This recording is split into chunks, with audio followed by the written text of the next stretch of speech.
alaikum. I'm Sadiya. I gotta make this quick because the mob's gonna break through the doors any second.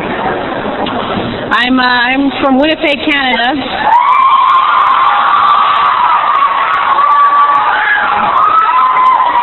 My mother is actually Canadian and my father's Pakistani, so white and Pakistani. That makes me Wakistani. There's a lot of half-breeds out there. I actually have a friend who's half Filipino and half Pakistani. We call her Pakapino. And there's all the different mixes. There's the Blackapino, the Blackistani, the Blackanese, that's Black and Chinese. What I want to know is what's going to happen when the half-breeds start marrying half-breeds. Because we're going to have a whole new race of quad breeds. What I want to see is an Egyptian Canadian marry a Chinese Portuguese. Because then you got egg and cheese. I want to see what egg and cheese looks like. Yeah, so where are you from originally? Well, egg and cheese. I'm sort of changing my name though, and I'll tell you why. How many of you flew here to ISNA? Yeah? How was the security? Was it tight? Yeah? It's like that all the time for me. Every time I go to ISNA or anywhere, across the border, in the airplane or anything, I get random checks. I get random car checks, random bag checks, random shoe checks, random hijab checks. I gotta make sure it's really hair under there. It's all natural. I'm so used to random checks, I'm thinking of just changing my name to random check. Because I'm walking down the airport, and it's like random check. Oh, okay. I keep going, I get my boarding pass, random check. Oh, okay. It's so common that when they don't random check, it's a little weird. I mean, sure you don't just want to check that for me? No, I'm random check. I'm just making a shirt that says, hello, my name is random check. So they'll just know, like I'll be in line and someone will say random check, oh, that's me. I'll just, you know. But it's worth it though. It's not worth it. I say it's not worth about 10 to 12 random checks. I mean, the bazaar alone is 5 to 7. This year's definitely 7 random checks just for the bazaar. Have you seen the bazaar? I don't think any sister has not seen the bazaar. If you haven't seen the bazaar, there's something wrong with you. Needs are a hijab random check. It's great though seeing all the Muslims together. It reminds me of Ramadan. Because whenever large groups of Muslims get together, crazy things have to happen.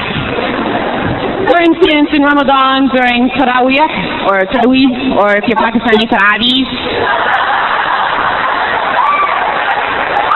crazy stuff always happens during Tarawih. For instance, if you guys don't know about this, I'll warn you about it. I'll be the first to let you know, and it'll happen to you once in your life. There's the auntie shift. And this happens after sajda. You're in sajda, and you come up and you think everything's normal, and then auntie does this.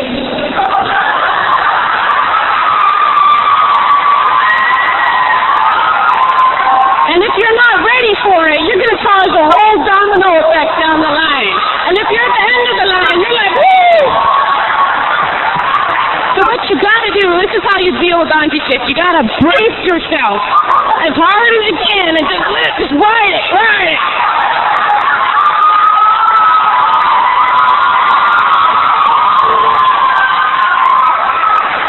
And then there's these magic-eyed janamas or prayer rugs that it's like those things in the newspaper. You bring it close, you go cross-eyed, you bring it out and like there's fish jumping and there's like some guy talking. And the more you stare at it, you're like, whoa, what's going on?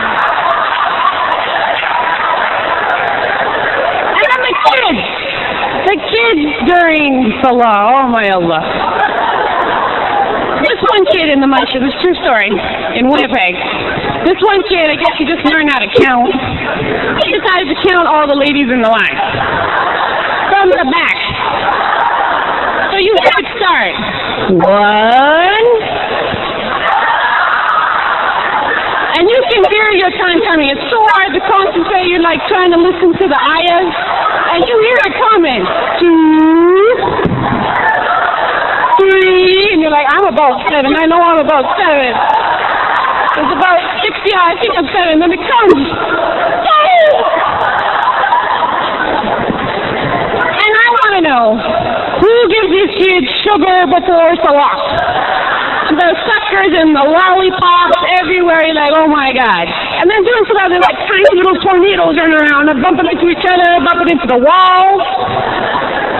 And if you have the guts to grab one of these kids, because you want to grab them, you know you want to grab them, they do the defense mechanism that all children know. Jelly legs. Go something like this. Grab the kid, and it's slow. And you don't know what's going on because you're playing. You're like, what the hell? And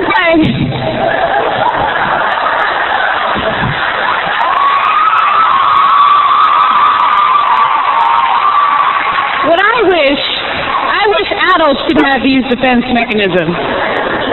Imagine you're at work and your boss is like, I'm sorry, we just gotta let you go. Go. Jelly legs. It'd be like, oh, sorry, you can stay. And the opposite of jelly legs is the anti-bend. And you're trying to get them to sit on your lap, and it's like, you don't want to go to your executive meeting, just do that to the chair. So lazy.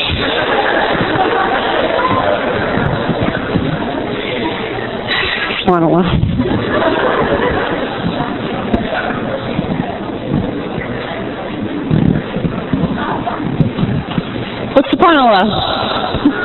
What surprises me the most is the Sahaba during the time of the Prophet ﷺ. They had so much concentration and khushu' in Salah. They'd like be pulling arrows out of their legs while they're praying. They wouldn't notice. Meanwhile, like a fruit fly flies by and you see the whole line. It's like, whoa, who's that? Was that a wasp? Though I would love to be alive during the time of the Prophet, these Sahaba had to be examples to us all. They had like hadith and ayahs written about them. I'm scared, Allah knows what you're doing. He didn't put me during the time of the Prophet. Because there'd be so many crazy hadiths about me that I'd be like, what was she thinking? I'd be in the corner, as the ayahs have taken away certain things, I'd be like speaking my bacon. And then someone would come knocking. The Prophet ﷺ wants to talk to you, and I'd be like, Jazakallah khair, assalamu alaikum.